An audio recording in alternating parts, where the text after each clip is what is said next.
Break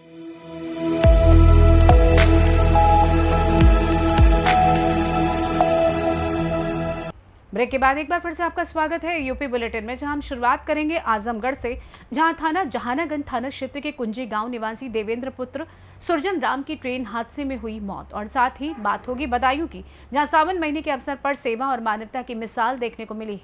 ऐसी तमाम खबरों पर करेंगे विस्तार से चर्चा। टांडा नगर पालिका की स्वच्छता व्यवस्था पर सवाल खड़े हो रहे हैं। नगर क्षेत्र से निकलने वाला कचरा कथित तौर पर NH 233 के किनारे डाले जाने की तस्वीरें सामने आई हैं। हाईवे किनारे कचरे का ढेर देखकर स्थानीय लोगों में नाराजगी है। एक और नगर पालिका की ओर से स्वच्छ भारत मिशन के तहत साफ सफाई और कूड़ा प्रबंधन पर लाखों रुपए खर्च करने व्यवस्था बेहतर होने के दावे किए जाते हैं, वहीं दूसरी ओर हाईवे किनारे कचरा नजर आ रहा है। इससे लोगों ने कूड़ा निस्तारण की व्यवस्था पर सवाल उठाए हैं। अब लोगों की नजर जिला प्रशासन की कार्रवाई पर है। मांग की जा रही है कि मौके की जांच कर कचरा डंप किए जाने की स्थिति स्पष्ट की जाए और जिम्मेदारों पर आवश्यक कार्रवाई हो।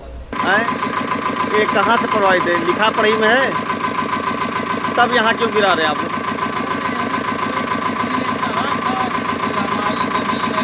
कौन कहा था? अरे कैसे भैया, ये सरकारी जमीन है, हाईवे जमीन है, इस यहाँ गिरा रहे हैं आप लोग। प्रदूषण नहीं होगा इससे?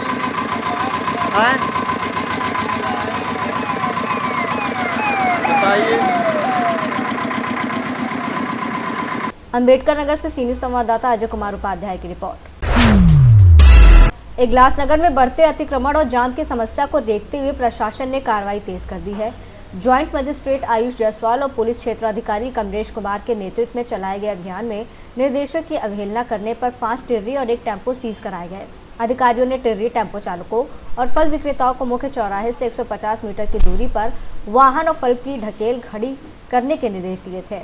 इसके बावजूद निर्देशों का पालन नहीं करने पर यह कार्रवाई की गई। अभियान के दौरान एक फल विक्रेता की ढकेल भी नगर पंचायत कार्यालय ले जाई गई। फल विक्रेता को उसके पास फल वापस कर दिए गए, जबकि खाली ढकेल को जब्त कर लिया गया। नगर पंचायत के अधिशासी अधिकारी ब्रिजेंद्र कुमार चौधरी ने बताया कि चालकों और फल विक्रेताओं को कई बार निर्देशित किया गया था, लेकिन पालन नहीं किया जा रहा था। ज्वाइंट मजिस्ट्रेट के आदेश पर 5 टिर्री और 1 टेम्पो सीज कराए गए हैं। इगलास से सीनियर संवाददाता इंद्रजीत प्रेमी की रिपोर्ट। खबर ललितपुर से है, जहां राज्य पिछड़ा वर्ग आयोग के सदस्य सत्येंद्र कुमार बारी ने तालबेहट में जन चौपाल लगाकर क्षेत्रीय लोगों की समस्याएं सुनी। इस दौरान लोगों ने विभिन्न जन कल्याणकारी योजनाओं से जुड़ी जानकारी लेने के साथ अपनी व्यक्तिगत और सार्वजनिक समस्याएं भी अधिकारियों के सामने रखी। जन चौपाल में कुल 70 समस्याएं सामने आई, जिनमें से 40 समस्याओं का मौके पर ही समाधान कराया गया। वहीं शेष समस्याओं के शीघ्र निस्तारण के लिए संबंधित अधिकारियों को आवश्यक दिशा निर्देश दिए गए। जन चौपाल के बाद प्रेस वार्ता में सत्येंद्र कुमार बारी ने कहा कि सरकार की योजनाओं का लाभ हर पात्र व्यक्ति तक पहुंचाना प्राथमिकता है। उन्होंने लोगों से अपील की है कि सरकारी योजनाओं या अन्य जन समस्याओं से संबंधित परेशानी होने पर तत्काल संपर्क करें, ताकि उसका जल्द समाधान कराया जा सके। गाँव-गाँव, ब्लॉक-ब्लॉक, कस्बे-कस्बे जाकर के जन चौपाल का आयोजन करना, जन चौपाल में जाकर के लोगों की समस्या, उनकी समस्याओं को कहीं व्यक्त करने के लिए, अपनी खुदा बताने के लिए किसी अधिकारी को चक्कर न लगाना पड़े। उनकी समस्याओं का समाधान उनके दरवाजे पर ही हो, ऐसा प्रतिभाव होकर के माननीय मुख्यमंत्री जी के निर्देशन पर हम शासन के प्रतिनिधि पूरे प्रदेश में घूम करके जन चौपाल के माध्यम से लोगों को उनकी समस्याओं का समाधान करा रहे हैं। हमारे साथ ही मौके पर संबंधित अधिकारी भी रहते हैं, जिसमें अभी ग्राम खैरीगाड़। ललितपुर से सीनियर संवाददाता विकास सोनी की रिपोर्ट। खबर महाराजगंज से है, जहां भूमि के अंश निर्धारण में गड़बड़ी और घरौनी में नाम पते की त्रुटियों को लेकर आम आदमी पार्टी के कार्यकर्ताओं ने निचलौल तहसील पर प्रदर्शन किया। जिला उपाध्यक्ष जाहिद अली के नेतृत्व में कार्यकर्ताओं ने डीएम के नाम संबोधित ज्ञापन नायब तहसीलदार पीयूष जायसवाल को सौंपा। कार्यकर्ताओं का आरोप है कि तहसील क्षेत्र के सैकड़ों किसानों की खतौनी में अंश निर्धारण नहीं हुआ है। इसके कारण फार्मर रजिस्ट्री और पीएम किसान सम्मान निधि के लिए ऑनलाइन प्रक्रिया में परेशानी आ रही है। साथ ही किसानों को खाद बीज लेने और बैंक से केसीसी ऋण बनवाने में भी दिक्कत हो रही है। कार्यकर्ताओं ने गलतियों को सुधारने के साथ लंबित घरौनी का वितरण कराने की मांग की। प्रदर्शन के दौरान ईश्वर चंद्र पटेल, ओमकार मिश्रा, अमरनाथ गौड़, रामनिवास, शाह फैसल समेत कई कार्यकर्ता मौजूद रहे। आज आम आदमी पार्टी के द्वारा निचलौल तहसील पे विरोध प्रदर्शन किया जा रहा है। और 2 सूत्री मांगों को लेकर के आज हम लोग इकट्ठा हुए हैं। हमारी मांग, पहला मांग है कि निचलौल तहसील के अंतर्गत जितने ग्राम सभा हैं, सभी ग्राम सभाओं में हजारों किसानों का अंश जो है खतौनी में निर्धारित नहीं है। हजारों किसानों का खतौनी में अंश निर्धारित न होने के कारण वो क्षेत्र, अपने क्षेत्र के किसान जब भी किसी दुकान पे जाते हैं फार्मर रजिस्ट्री कराने, तो फार्मर रजिस्ट्री नहीं होता है। जब भी वो जाते हैं गोदाम पे खाद, बीज और डाई, यूरिया लेने, तो गोदाम के द्वारा खाद, बीज, यूरिया, डाई नहीं दिया जाता है और कहा जाता है कि आपका अंश गड़बड़ है, आपका अंश सही नहीं लगा है, जा करके तहसील में अंश सुधार कराइए। आज कई महीनों से निचलौल क्षेत्र के किसान खतौनी में अपनी अंश लगवाने के लिए तहसील से लेकर के मुख्यालय तक कई महीनों से चक्कर लगा रहे हैं। और हल्का लेखपालों की स्थिति तो आप देख ही रहे हैं। हल्का लेखपाल की स्थिति यह है कि कई महीना बीत जाने के बाद भी आज तक किसानों का अंश सुधार नहीं हुआ। किसानों का जो अंश आज तक गड़बड़ है। अगर आपका 2 एकड़ है तो खतौनी निकालिए तो 0-0 दिखाई दे रहा। किसी के नाम से 10 डिसमिल जमीन है, खतौनी निकालने पे 3 एकड़ दिखाई दे रहा है। बताइए, सारे पूरे तहसील प्रशासन के लोग जानते हैं कि निचलौल क्षेत्र के तहसील के हजारों किसान पीड़ित है, परेशान है, लेकिन किसान बेचारा अपना दर्द किससे कहे, कहाँ जाकर के धरना, प्रदर्शन, आंदोलन, लड़ाई करे।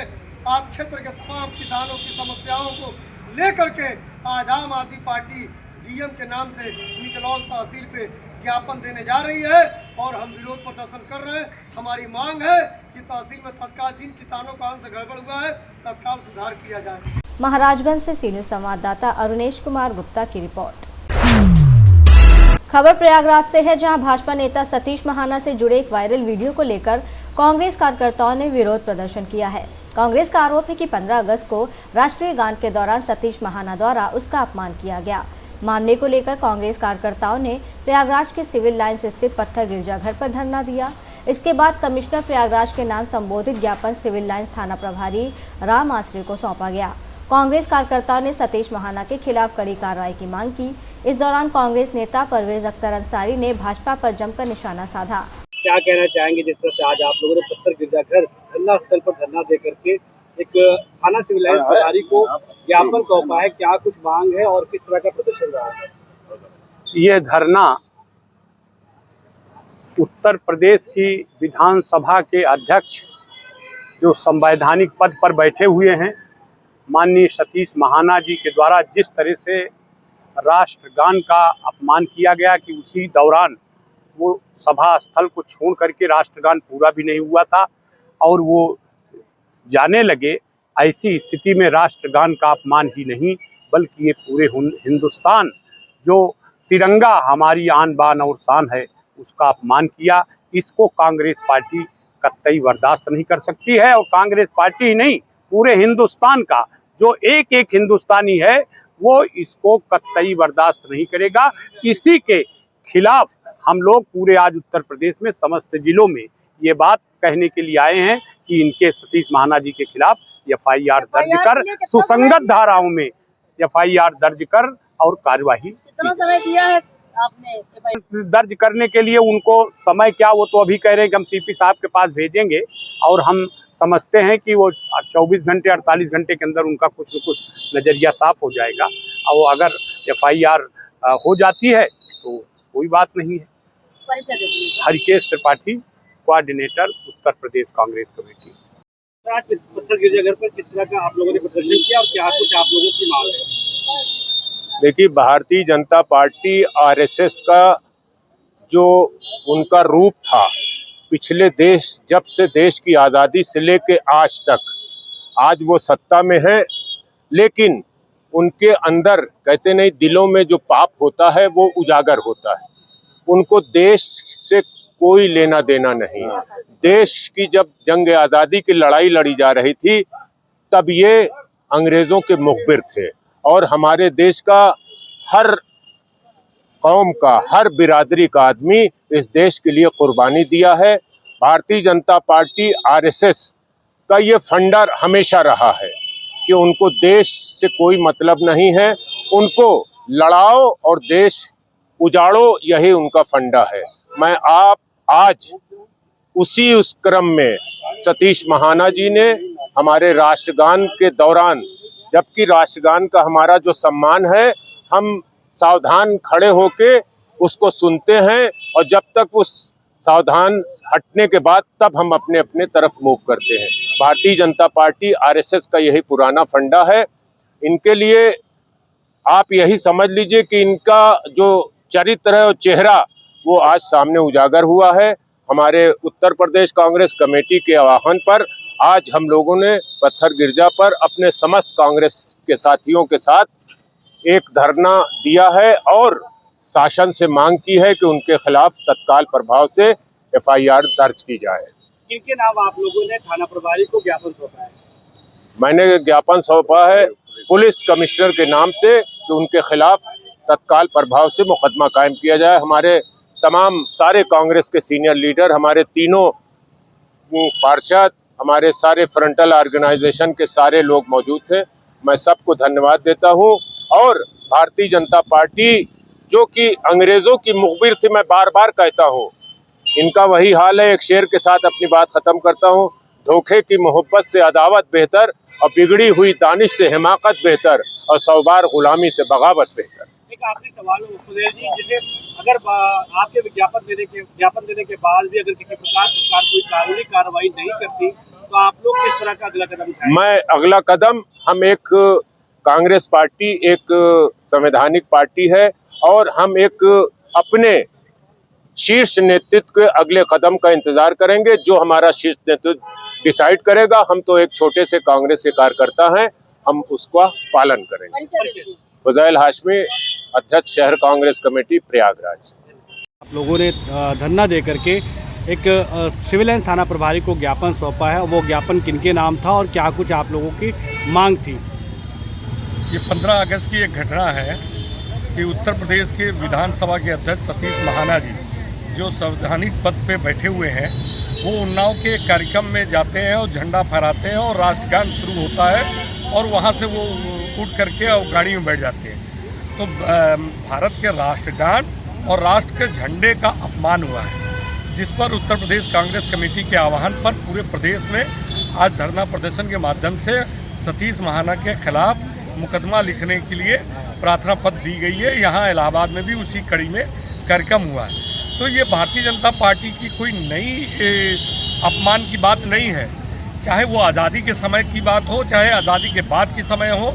आज तक 57 साल तक आरएसएस के कार्यालय पे तिरंगा झंडा नहीं फहराया गया और 15 अगस्त को आपने देखा होगा कि बिहार के एक मंत्री ने तिरंगे की जगह पे भारतीय जनता पार्टी का झंडा फहरा दिया। तो भारतीय जनता पार्टी का मुखौटा, तो मैं खुलेआम चैलेंज कर रहा हूँ कि ये देश की बात करते हैं, राष्ट्र की बात करते हैं। अगर एक स्वतंत्रता सेनानी इनकी पार्टी में हो तो बताएं, एक स्वतंत्रता सेनानी। तो इस देश के अंदर भारतीय जनता पार्टी का जो मुखौटा है, राष्ट्र की बात तो करती है, मगर राष्ट्र के खिलाफ जितना भी काम किया है वो राष्ट्र के खिलाफ किया है। और जो है उस समय जो अंग्रेज के गुलाम हुआ करते थे, आज भी अमेरिका का गुलाम है भारत और उसी के सारे पर भारत को भारतीय जनता पार्टी की सरकार चला रही है। और इस देश के और प्रधानमंत्री को और मुख्यमंत्री को सार्वजनिक तौर पर माफ़ी मांगना चाहिए और सतीश महाना को भी, अगर वो संवैधानिक पद पे बैठे हैं और उनसे अगर गलती हुई है तो उनको भी आकर के माफ़ी मांगना चाहिए। ज्ञापन देने के बाद थाना प्रभारी ने किस तरह का आश्वासन दिया है? उन्होंने कहा कि पुलिस कमिश्नर जो है यहाँ के मालिक हैं, हम उनको ज्ञापन भेज देंगे और ऊपर वो शासन से बात करेंगे, शासन का जैसा निर्देश होगा वो होगा। तो अगला कड़ी जो है उत्तर प्रदेश कांग्रेस कमेटी का जो निर्देश होगा कि अगर उनके खिलाफ कार्रवाई नहीं होती है, भाई इलाहाबाद में नहीं हुई, लखनऊ में होगी, कहीं ना कहीं उन्नाव में की घटना है उन्नाव में होगी, अगर नहीं होगी तो उस पर जो उत्तर प्रदेश कांग्रेस कमेटी का जो भी निर्देश होगा, कांग्रेस जन उसका आदेश का पालन करेगी। सतीश महाना के खिलाफ प्रयागराज के साथ साथ किन किन शहरों में धरना प्रदर्शन आज किया गया? पूरे उत्तर प्रदेश के 75 जनपद में हुआ है। अपना पूरा परिचय दे दें। परवेज अख्तर अंसारी, मैं राष्ट्रीय सचिव हूँ अल्पसंख्यक विभाग का और बंगाल का प्रभारी। धन्यवाद। प्रयागराज से सीनियर संवाददाता जाविर। खबर रामपुर से है, जहां बढ़ती महंगाई के बीच चीनी के दामों में हुई बढ़ोतरी से आम जनता और दुकानदार दोनों परेशान हैं। दुकानदारों का कहना है कि कीमत बढ़ने के बाद बिक्री पर सीधा असर पड़ा है। पहले जो ग्राहक 5 किलो चीनी खरीदते थे, अब महंगाई के चलते 1 से 2 किलो ही खरीद पा रहे हैं। दुकानदारों के मुताबिक गन्ने की कमी और चीनी मिलों के अलावा दूसरी फैक्ट्रियों में गन्ने की आपूर्ति बढ़ने से बाजार में चीनी के दाम प्रभावित हुए हैं। वहीं आम लोगों का कहना है कि दिहाड़ी करीब 500 रुपए की ही है, जबकि चीनी के दाम 45 रुपए से बढ़कर करीब 65 रुपए प्रति किलो तक पहुंच गए हैं। ऐसे में परिवार का खर्च चलाना मुश्किल हो रहा है और लोग कम मात्रा में चीनी खरीदने को मजबूर हैं। जनता ने सरकार से चीनी के बढ़ते दामों पर नियंत्रण करने और महंगाई से राहत दिलाने की मांग की है। क्या नाम है आपका? जी सर। भैया पहले चीनी के भाव क्या थे और अब क्या है आपको? सर पहले थे 40-45 थे सर, एकदम भाव बढ़ गए चीनी के। अब तो 65-70 बिक रही है सर। ये एकदम भाव बढ़ जाएगा तो गलत है ना, एकदम झटका लग रहा है सरकार पब्लिक को। पब्लिक एकदम घबरा रही है इस चीज़ में, ये अच्छी बात नहीं है ना सरकार की भी। अच्छा, तो आप क्या कहेंगे सरकार से? सर बस यही कहना है हमारा, मतलब एकदम सही नहीं है ऐसा करना। हर चीज़ें महंगाई कर दी सरकार ने, ये गलत है ना फिर भी। अच्छा, तो जिस तरीके से ये चीनी के रेट बढ़ाए गए हैं, तो उससे कहीं ना कहीं आपकी जेब पर असर देखने को मिला? सर बहुत असर पड़ रहा है सर। मेरे छोटे छोटे 2 बच्चे हैं, चीनी कम में अच्छी खासी आती है मेरे घर में, मेरा असर पड़ रहा है, तो औरों को भी असर नहीं पड़ा होगा, पब्लिक नहीं है। भैया क्या नाम है आपका? मेरा नाम पुनीत कुमार। पुनीत भैया, ये आपका किराना स्टोर है जी। आपको पता है पहले चीनी के भाव 45 रुपए थे, आज 65 से 70 रुपए हो गया है, तो उसमें आप क्या कहेंगे? आप क्या कहेंगे, एकदम से सरकार ने ऐसा पैसा बढ़ा दिया, आम जनता को काफ़ी दिक्कत हो रही है। छोटे जो चाय बेचते हैं उन्हें काफ़ी दिक्कत होने लगी है। एकदम से 20-20 रुपए किलो अप होना आम जनता के लिए बहुत परेशानी है, बहुत ज़्यादा रेट बढ़ा दिया एकदम से। अच्छा, जिस तरीके से आपके पहले कस्टमर आते थे, दुकानदारी होती थी, क्या अब दुकानदारी पर आपके असर देखने को मिल रहा है? बिल्कुल असर देखने को मिल रहा है। पहले जिस हिसाब में सेल होती थी उससे सेल डाउन हो गई है, आधी रह गई है। अच्छा, रेट बढ़ने की कुछ वजह आपको पता है क्यों बढ़े? रेट बढ़ने की वजह पहले जो पैदावार होती थी वो सब उससे चीनी बनती थी, अब गन्ने किसी और प्रोडक्शन में लगा दिया सरकार ने, एथेनॉल में जा रहा है, तो उससे गन्ने से जो चीनी बनती थी वो चीनी जितनी बन रही थी उतनी बनी नहीं, स्टॉक कमज़ोर हो गया। स्टॉक कमज़ोर होने की वजह से सरकार ने रेट बढ़ा दिया। तो आप कुछ सरकार से अपील करेंगे? यही करेंगे, सरकार सारे काम करे लेकिन इसका भी ध्यान रहे, ऐसे एकदम से रेट बढ़ाने के लिए आम जनता पर बोझ है। रेट बढ़े लेकिन ऐसे एकदम से इतना रेट न बढ़ाया जाए कि सबको दिक्कतें आ जाती हैं। रामपुर से सीनियर संवाददाता राजू राजपूत की रिपोर्ट। खबर सहारनपुर से है, जहां थाना देहात कोतवाली क्षेत्र के माहेश्वरी गांव के पास उस समय हड़कंप मच गया जब चलते ट्रक में अचानक आग लग गई। बताया जा रहा है कि 11,000 वोल्ट की विद्युत लाइन की चपेट में आने के बाद ट्रक में आग लगी। आग लगते ही ट्रक में सवार ड्राइवर और कंडक्टर ने किसी तरह अपनी जान बचाई। सूचना पर फायर सर्विस टीम मौके पर पहुंची और कड़ी मशक्कत के बाद आग पर काबू पाया। हादसे में ट्रक में लदा सामान जलकर पूरी तरह राख हो गया। गनीमत रही कि घटना में ट्रक सवार दोनों लोग सुरक्षित बच गए। देहात कोतवाली क्षेत्र में चलते ट्रक में आग लगी थी, क्या घटना किससे? ये आज जो है प्रातः 10 बजे फायर स्टेशन बेड़ में सूचना प्राप्त हुई कि कोतवाली देहात के गांव माहेश्वरी खुर्द में एक ट्रक में आग लगी है। तत्काल ही बेहट को उस पर जो गाड़ी थी उसको तत्काल रवाना करा गया, तो वहाँ जाकर देखा कि गाड़ी के अंदर पेपर भरा हुआ है, उसमें आग लगी। तत्काल फायर यूनिट द्वारा वहाँ आग बुझाना प्रारंभ किया गया और काफ़ी मेहनत के बाद आग को बुझाया गया। पूरे ट्रक को बचा लिया गया।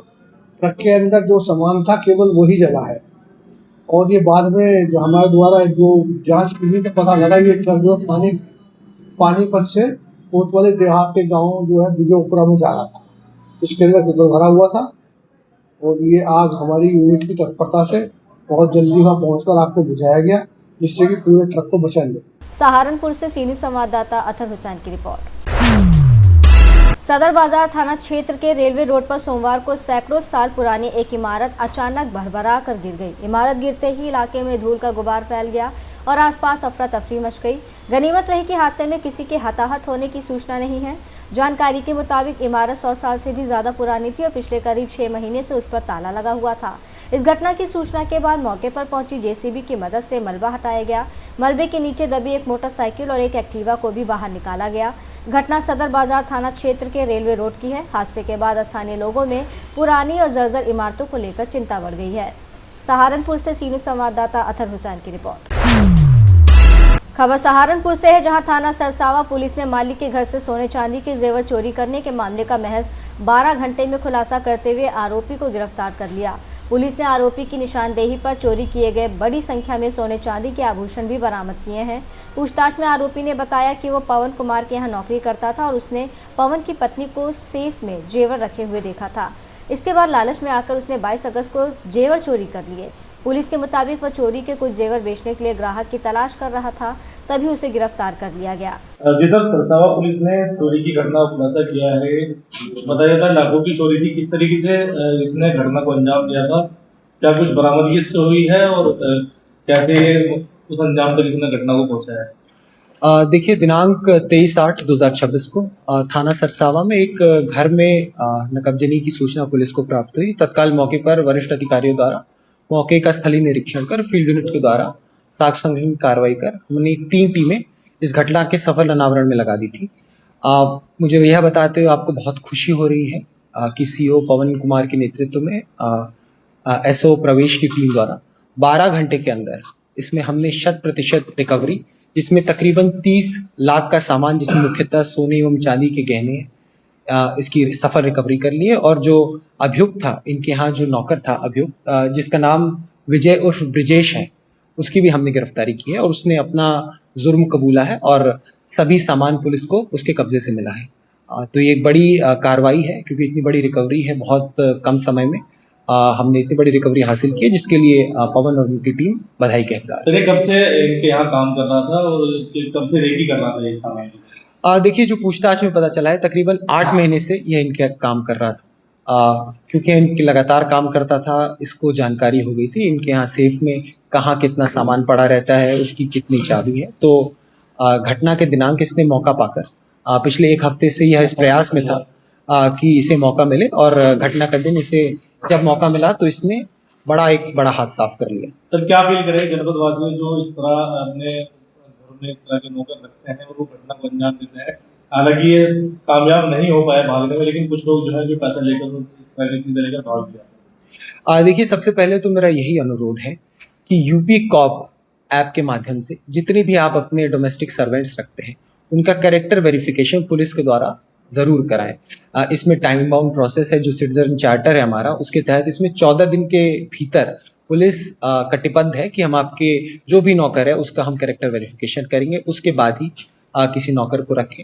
कोशिश ये करें कि वह नौकर आपके पास जहाँ से भी आया है वो सोर्स आप वेरीफाई कर लें, जिसके थ्रू आया है उसके कोई प्रायर अगर एम्प्लॉयर्स हिस्ट्री है तो उस एम्प्लॉयर से ही बात कर लें। बाकी पुलिस बिल्कुल इसमें कटिबद्ध है कि जनपद में जितने भी इस तरह के मुकदमे लिखे जा रहे हैं, किसी प्रकार के अगर प्रॉपर्टी ऑफेंस लिखे जा रहे हैं, तो उसमें पुलिस तत्काल से तत्काल कार्रवाई करके सफल अनावरण और रिकवरी। सर, 12 घंटे पुलिस ने इतना बड़ा खुलासा किया है, तो क्या पुलिस को कोई रिवार्ड?